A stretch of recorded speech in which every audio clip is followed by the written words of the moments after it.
नमस्कार दोस्तों, कैसे हैं आप सब। मैं रोहित दीक्षित एसएससी चर्चा पर एक बार फिर से आप सभी का स्वागत करता हूं।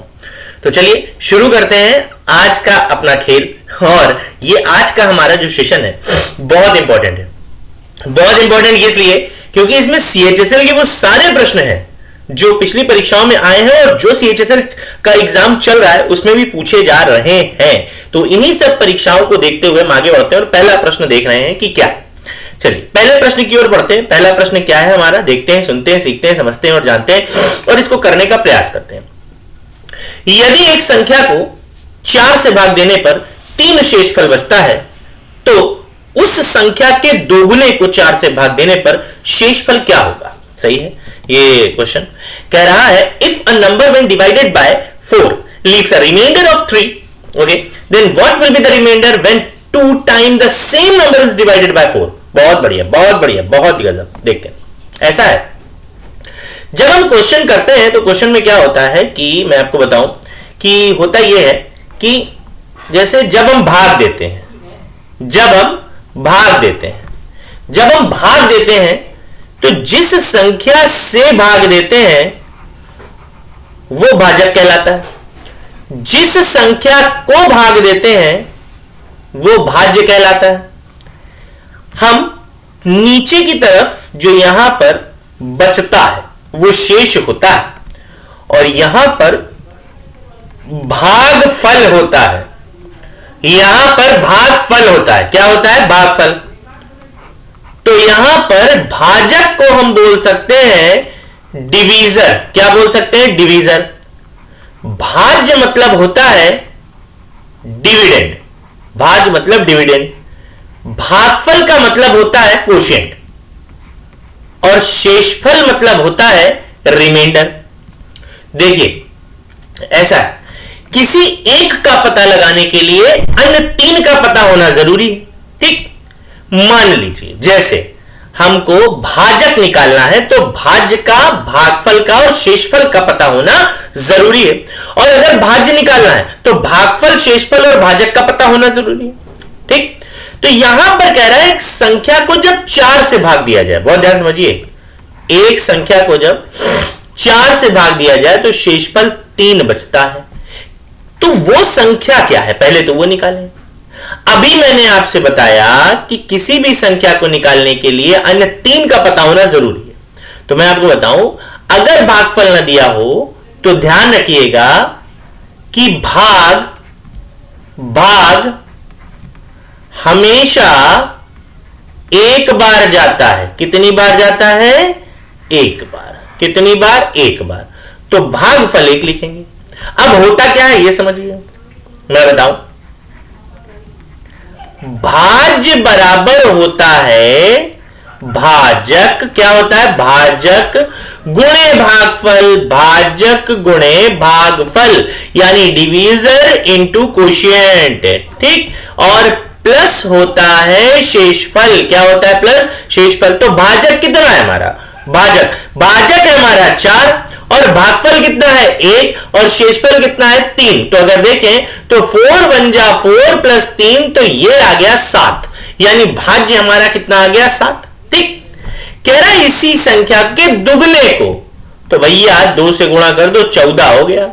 14 को 4 से भाग दो तो 4 3 12, शेषफल क्या आएगा? 2। आंसर आ गया। देखिए जल्दी से समझिए, सीखिए, जानिए। ना समझ में आए फिर से प्रयास करिए और फिर हमें बताइए कि अगर आपको समझ में नहीं आया। ठीक, चलिए ठीक है, आगे बढ़ते हैं अगले प्रश्न की तरफ और देखते हैं हमारा अगला प्रश्न क्या है। साधारण ब्याज की दर से कोई धनराशि 7 वर्ष में दोगुनी हो जाती है और उतनी ही धनराशि उसी ब्याज की दर से कितने वर्षों में 4 गुनी हो जाएगी? A sum of money double itself in 7 years at the rate of simple interest. In how many years will the same sum of money become 4 times at the same rate of interest? बिल्कुल सही है भाई। साधारण ब्याज की दर से कोई धनराशि, देखिए ऐसा कभी भी प्रश्न आता है, इसको 2 तरीके से कर सकते हैं। पहला तरीका मैं ट्रिक बताता हूं आपको। क्या बताता हूं? ट्रिक गुने वाली। जहां गुना होता है ना, गुना, इतने गुना हो गया, उतने गुना, उसको हम n से लिखते हैं। किससे लिखते हैं? n से। ठीक, ट्रिक होती है N1 minus 1 upon T1 is equal to N2 minus 1 upon T2। ठीक, 7 वर्ष में दोगुनी हो जाती है, तो ये तो दोगुनी, तो 2 माइनस 1 अपॉन 7, तो कह रहा है उसी धनराशि कितने ब्याज की दर से 4 गुनी हो जाएगी। तो N2 की वैल्यू 4 माइनस 1 अपॉन T2। ठीक, तो क्या रहा, 1/7 बराबर 3 T2। तो T2 की वैल्यू क्या हो जाएगी, 21 साल। आंसर आ गया। ये हमारा एक जैसे हम कह सकते हैं ट्रिक बेस्ड क्वेश्चन, ट्रिक। ठीक है, अब बेसिक से करते हैं। बेसिक कैसे समझिए, ऐसा है, माना मूलधन कितना, 100। ठीक, 7 वर्ष में दोगुनी हो रही है, दोगुनी, तो कितनी हो गई, 200 हो गई। कितनी हो गई, 200 हो गई। कितनी हो गई, 200 हो गई। कितनी हो गई, 200 हो गई। उतनी ही धनराशि उसी ब्याज की दर से कितने वर्षों में 4 गुनी हो जाएगी। उतनी ही धनराशि उसी ब्याज की दर से कितने वर्षों में 4 गुनी हो जाएगी। ठीक, अच्छा, इस 200 में अगर देखा जाए तो 100 रुपए हमारा प्रिंसिपल है और 100 रुपए हमारा SI है, सिंपल इंटरेस्ट। ठीक, कह रहा वही धनराशि कितने उसी ब्याज की दर से कितने वर्षों में 4 गुनी हो जाएगी। भैया 4 गुनी की बात कर रहा, 4 गुने का मतलब 400, और इस 400 में 100 प्रिंसिपल होगा तो ब्याज होगा 300 होगा। तो अगर देखा जाए तो 7 वर्षों में कितना ब्याज मिल रहा था, 100, तो 300 ब्याज मिलने में कितना समय लगेगा, 21 साल। 3 गुना वो था तो 3 गुना उसको भी कर दिया, आंसर। ठीक, अगला प्रश्न देखते हैं। अगला प्रश्न आपकी स्क्रीन पे जरा पढ़िए। 3 संख्याओं के वर्गों का योगफल 9920 है। ठीक है, तथा संख्याएं 5, 7 और 9 के अनुपात में। ठीक है, 5, 7 और 9 के अनुपात में। ठीक है, तब वह संख्याएं अनुपात में ज्ञात कीजिए। The sum of the square of 3 numbers is 9920 and the numbers are in the ratio 5:7:9. Then find those numbers in the ratio. तो नंबर बताने के बाद, ठीक, कह रहा संख्याओं के वर्गों का योगफल तो 5 है, 5 का वर्ग होगा 25x, 25। ठीक, और 7 है, 7 का वर्ग होगा 49, और 9 है, 9 का वर्ग होगा 81। जोड़ते हैं जरा, 9 1 10 5 15, एक कैरी किया है तो 8 2 10, 4 14 और 1 15, 155 एक्स स्क्वायर, क्योंकि वर्गों का योगफल है, और वर्गों का योगफल दे रखा है 9920। ठीक, तो एक्स स्क्वायर बराबर 9920 अपॉन 155। ठीक, ये हो गया। और छोटा कर देते हैं, काटते हैं जरा। एक्स स्क्वायर बराबर 5 से काटते हैं, 5 से। ठीक है, 5 से 5 दिया 15, 5 एकम 5, सही है। 5 1 5, 4 बचा, 5 9 45, 4 बचा, 5 8 40, 2 बचा, 5 चौको 20, 1984। 1984 31 से 6 बार जाएगा, 6 एकम 6 और 6 3 18, 186। कितना बचा तुम्हारा, 186। तो 186 और 98, 8 से 14 बचा, नहीं 86, 8 4 12, तो कितनी बार जाएगा, 3 चौको 12 और 1 चौको 4, 4 बार गया, 64। तो एक्स स्क्वायर बराबर 64, 64। Then X is equal to 8, X is equal to 8, सही है। जब एक्स इज इक्वल टू 8 है तो कह रहा है सभी संख्याएं बताइए। तो पहली संख्या का अनुपात है 25, 25 इंटू 8 कितना हो गया, 50। 25 अट्ठे 200, 25 अट्ठे 200, नहीं संख्याओं का सॉरी, कह रहा है संख्याएं बतानी है, तो ये तो मैंने वर्ग में गुणा कर दिया, मुझे संख्याओं का अनुपात चाहिए, है ना। तो संख्याओं का अनुपात में देख रहा हूं 5, तो पहले 5 का उठाकर 8 में गुणा, तो पहली संख्या आ गई 40। फिर 7 का उठाकर 8 में गुणा, कितना हो गया, 56। फिर 9 का उठाकर 8 में गुणा, कितना हो गया, 72। तो ये संख्याएं आ गई। अब इसको आप अनुपात के रूप में लिखो, चाहे जैसे लिखो, जैसे मांग रहा वैसे लिखो। आंसर आ गया 40 56 72। और काटना, फिर से वही आ जाएगा कितना 5 7 9, लेकिन संख्याओं का अनुपात पूछ रहा था। तो ये प्रश्न भी हो गया। जरा मैं देख रहा हूं क्या मैं विजिबल हूं, मैं बिल्कुल सही, मैं विजिबल हूं, बहुत अच्छे से आपको देख पा रहा हूं, या आप भी दिख पा रहे हैं मुझे, बहुत अच्छा। चलिए आगे बढ़ते हैं अगले प्रश्न की तरफ, ठीक है। चलिए अगला प्रश्न देखते हैं। 1/4 किलोग्राम की कीमत 60 पैसे है, 1/4 किलोग्राम, तो 200 ग्राम की कीमत कितनी होगी, ठीक है। If a quarter kilogram cost 60 पैसा, how much will 200 gram cost? Okay भैया 1/4 किलोग्राम की कीमत 60 पैसे है, 1/4, ठीक है।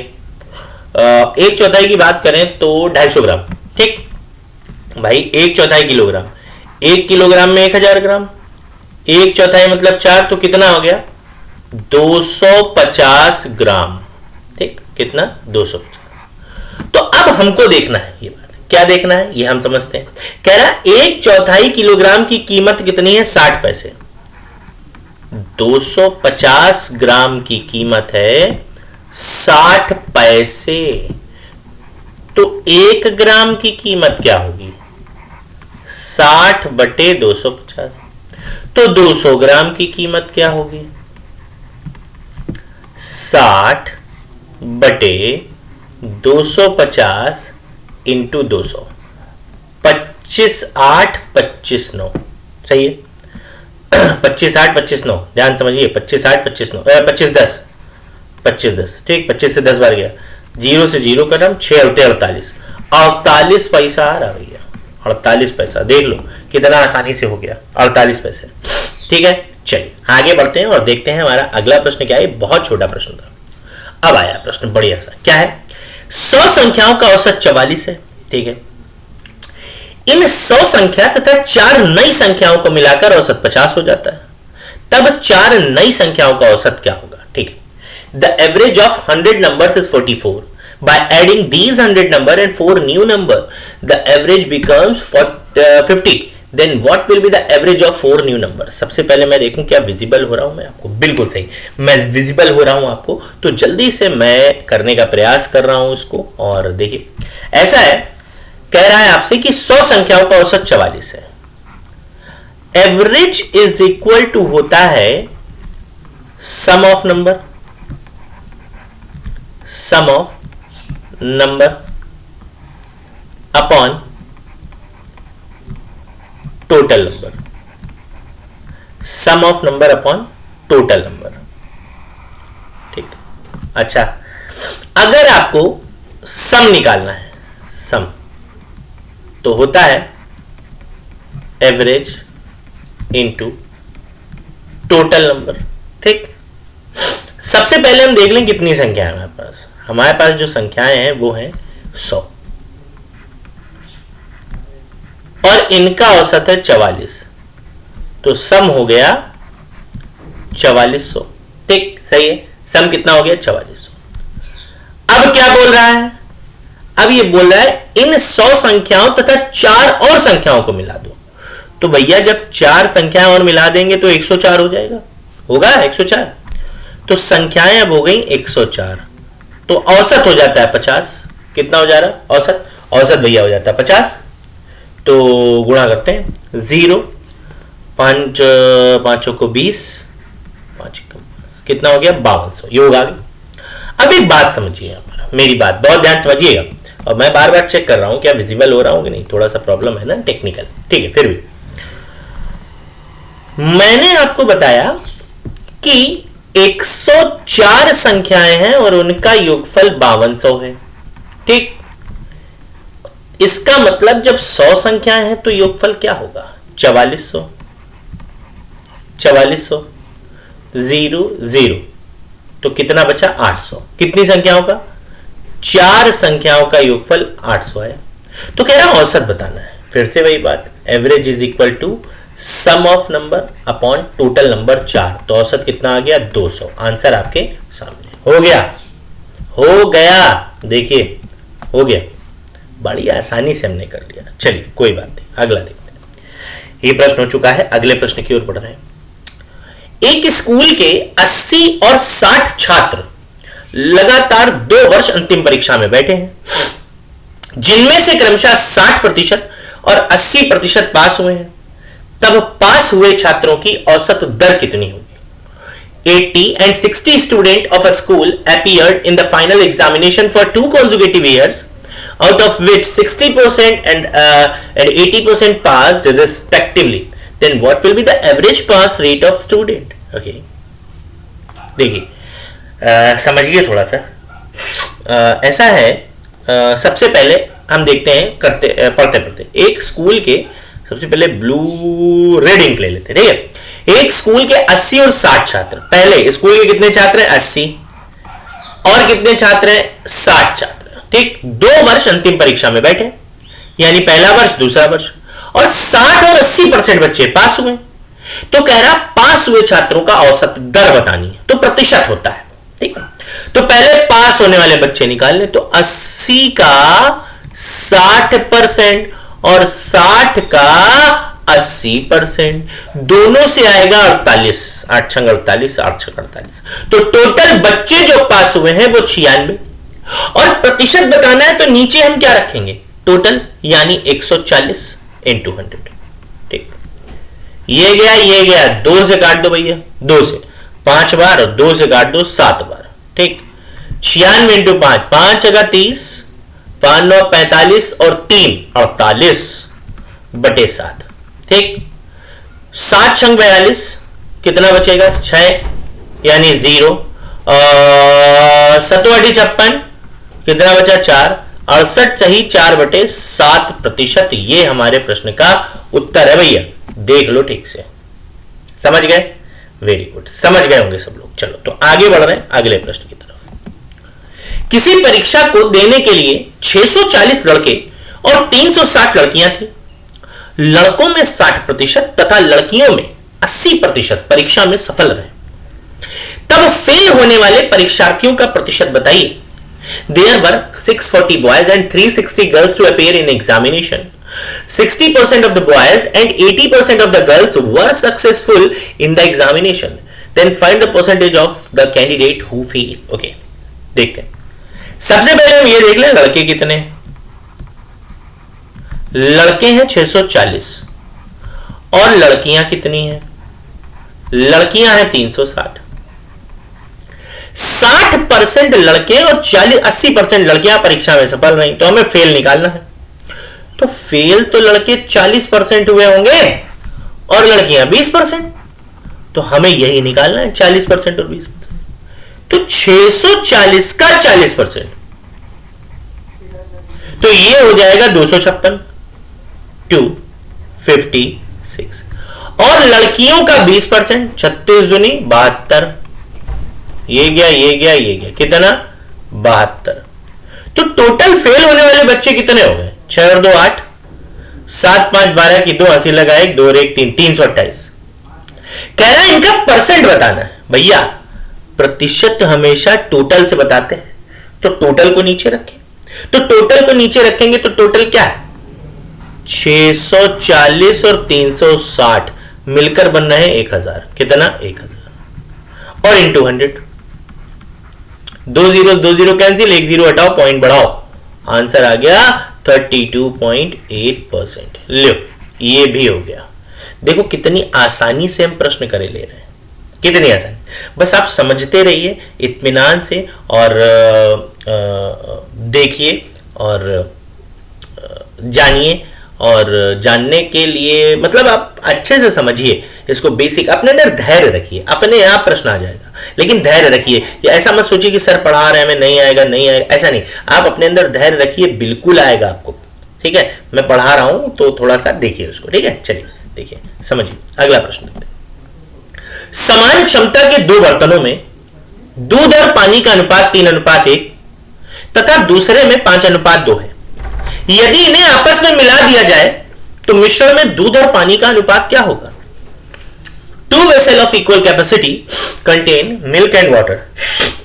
In the ratio 3:1 and in the other 5:2, if they are mixed together, what will be the ratio of milk and water in the mixture? Okay, ठीक है। ऐसा है, ऐसे प्रश्नों में हमें मात्रा को बराबर करना होता है। मात्रा बराबर करना है, करनी है, मात्राएं बराबर करनी है, ठीक। देखते हैं, मात्राएं हम बराबर कर दें। ठीक, मात्राएं, मात्राएं नहीं, मात्रा, क्वांटिटी, क्वांटिटी है क्या, क्वांटिटी मैं लिख देता हूं, क्वांटिटी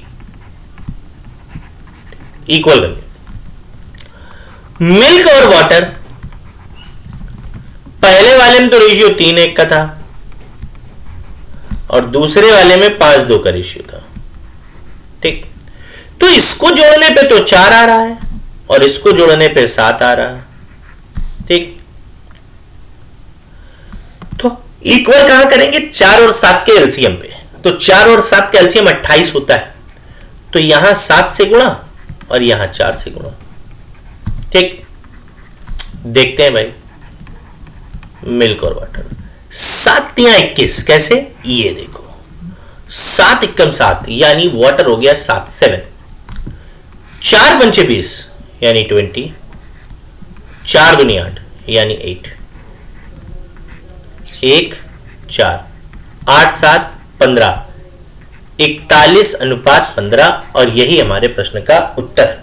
देखिए कितनी आसानी से ये भी प्रश्न हो गया। तो बस आप आराम से धैर्यपूर्वक पढ़िए, मैं आपको एक एक बेसिक तक बताऊंगा। ठीक, चलिए देखिए आ गया क्वेश्चन एक बढ़िया। एक मिश्रण में 2 द्रवों का अनुपात 3:5 है तथा दूसरे मिश्रण में 6:1 है। इन दोनों मिश्रण को किस अनुपात में मिलाया जाए कि दोनों द्रवों का अनुपात 7:3 हो जाए। The ratio of two liquids in one mixture is 3:5 and in the other mixture is 6:1. In what ratio should these two mixtures be mixed so that the ratio of the two liquid becomes 7:3? Okay. देखिए ऐसा है, जब अलग अलग चीजें दी जाएं और मिलाकर दे दी जाए तो वहां पर हम एलिगेशन लगाते हैं। क्या लगाते हैं, एलिगेशन। एलिगेशन में क्या होता है समझिए, एलिगेशन में हमने तिरछा तिरछा घटाना होता है। ठीक, अब आप कहेंगे यहां कैसे, देखिए भिन्न में क्या लिखते हैं हम, समझिए भिन्न जिसको फ्रैक्शन बोलते हैं, उसमें ऊपर वो वैल्यू लिखते हैं जिसको हम शो कर रहे हैं और नीचे लिखते हैं टोटल। अब ये डिपेंड करता है कि आप किससे निकालेंगे।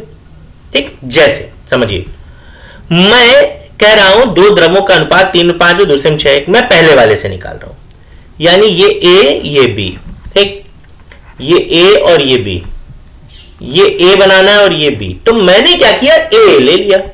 तो पहले वाले से ए लेंगे ना, तो ए से बनाएंगे, तो ए यहां तो ए यहां भी रखेंगे। ठीक, कैसे, पहले वाले से, इससे देखो 3:5 था तो 3 और नीचे 8, क्यों ऐसा लिखा, मैंने क्या कहा, ऊपर वो लिखते हैं जो शो करते हैं, नीचे टोटल। ठीक, दूसरे वाले से लेंगे 6, तो 6/7 और नीचे 7 3 बनाना है तो वो भी ए यानी 7/10। अब क्रॉस में सब्ट्रैक्ट करो, क्रॉस में सब्ट्रैक्ट कैसे, देखो ऐसे पहले करते हैं, तो 6/7 में माइनस कर दिया 7/10, 70 आ गया, 10 छंग 60 माइनस 7 70, नहीं 6/7 से 7/10 माइनस करना, कोई माइनस कर दे, 10 और 7 का एलसीएम कितना हो जाएगा, 70 ही होगा। हाँ 70 ही होगा, तो 7 दाम 70, 10 छंग 60 हो गया, ये तो हुआ, और 10 सत्ते 70, ठीक है 7/10, ठीक कोई दिक्कत नहीं। देखते हैं, देखिए तो हाँ यही होगा, और क्या, तो 60 माइनस 10 सत्ते 70, 7 सत्ते 49 माइनस करा तो कितना बचेगा, 11/70। सही है, 11/70। ठीक, थोड़ा सा कंफ्यूज हो जाता हूं मैं भी, कंफ्यूज क्या, थोड़ा सा होता है कभी कभी, कोई दिक्कत नहीं। तो 11/70 यहां आ गया। अब इधर क्रॉस में सब्ट्रैक्ट करो, कैसे 3/8 माइनस 7/10, एलसीएम 40, 5 3 15, 4 सत्ते 28, तो 8 5 13/40, 0 0 गया, क्रॉस मल्टीप्लाई, 44:13 सत्ते 91, यही आंसर है। अब आप सोच रहे होंगे हमने ए लिया है, आप बी से भी कर सकते हैं। कैसे, आप बी से करिए, तो यहां भी आपको बी लेना पड़ेगा, यहां भी आपको बी लेना पड़ेगा, यहां भी आपको बी लेना पड़ेगा, बी लेते हैं तो 5/8, दूसरे वाले से 1/7 और यहां हो गया 3/10। जब आप घटाओगे ना भाई तो यही आएगा आंसर, कितना 44:91। यानी जो आप लीजिए आप उसी से करिए, आंसर आपका सेम आएगा, कुछ अलग नहीं है। ठीक है, चलिए अगले प्रश्न के।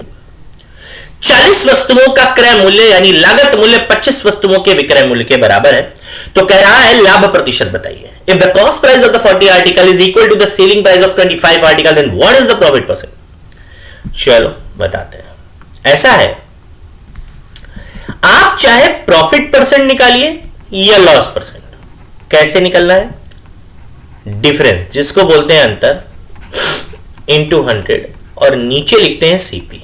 क्या लिखते हैं? सीपी। ठीक, नीचे लिखते हैं सीपी। ठीक, कैसे समझिए, 40 वस्तुओं की सीपी बराबर है 25 वस्तुओं की एसपी के। ठीक, 25 वस्तुओं की एसपी के। ठीक, 25 वस्तुओं की एसपी के, ये सीपी और ये एसपी। तो पहले तो अंतर आएगा बेटा 15 का। ठीक, इंटू 100 और नीचे हमेशा सीपी, तो 25 कितना आ गया? 60%। आंसर आपके सामने। अब देखिए, सीपी 25 थी यानी 25 में खरीदा और एसपी थी 40 में बेचा, तो जाहिर सी बात है प्रॉफिट ही हुआ होगा। ठीक, चलिए आगे बढ़ते हैं अगले प्रश्न की। यदि साधारण ब्याज पर कोई धनराशि 12 वर्षों में दोगुनी हो जाती है तो वार्षिक ब्याज की दर बताइए। If a sum of money double itself in 12 years at simple interest, then what is the rate of interest per annum? ठीक है, सबसे पहले तो कभी भी रेट का फॉर्मूला, रेट ऐसे निकालना है गुना वाले प्रश्नों में तो ऐसे होता है। देखिए, दो चीजें होती हैं, आपको रेट निकालने के लिए भी आ सकता है और टाइम भी। ट्रिक होती है n-1 इंटू 100 और इसकी भी होती है n-1 इंटू 100। लेकिन जब रेट पूछेगा तो टाइम दिया होगा तो आप टाइम से डिवाइड कर दीजिए, और जब टाइम पूछेगा तो रेट दिया होगा तो रेट से डिवाइड कर दीजिए। यहां पर दर रेट पूछी है, रेट तो सब कुछ दिया है, दोगुनी हो रही है तो n की वैल्यू 2, तो 2 में से 1 गया तो 1 बचेगा और इंटू 100 डिवाइड बाय 12, तो कितना आ गया? 12×8 आ गया। 8 सही 1/3 यानी 96, 4/12 तो 1/3, 8 सही 1/3%। आंसर आपके सामने हो गया। अब दूसरे तरीके से कर लो। दूसरे तरीके से कैसे भैया? एक कॉमन सेंस है।